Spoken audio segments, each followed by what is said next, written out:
The streets of Beijing bustled with activity as he walked the wide footpaths of the Dongcheng diplomatic district.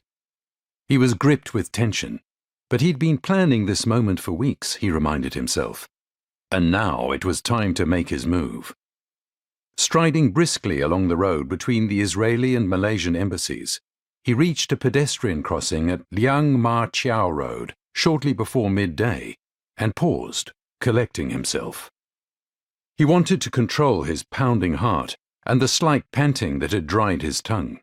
He felt the early summer warmth on the shoulders of his black sports coat and looked across 8 lanes of the huge boulevard to where the French embassy's glass towers sat on the corner of an enclosed compound.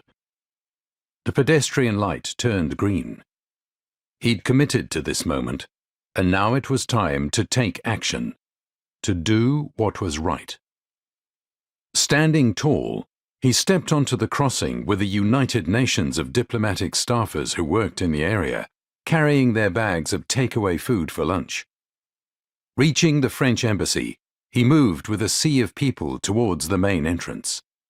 The visitors were channeled into a single file, allowing a black-clad guard with an explosive detection dog to run the animal up and down the line. The line then moved into airport-like security gates, a person in front of him being called back to empty his pockets, which revealed a chrome bottle opener keyring.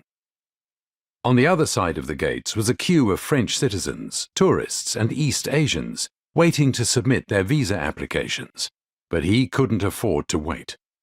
With determination, and acting against all of the strict Korean manners ingrained in him, he skipped the queue and made a beeline for the main guard behind the entry desk.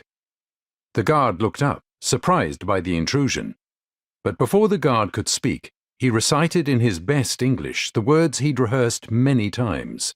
"I need to see the person in charge of security. It's urgent."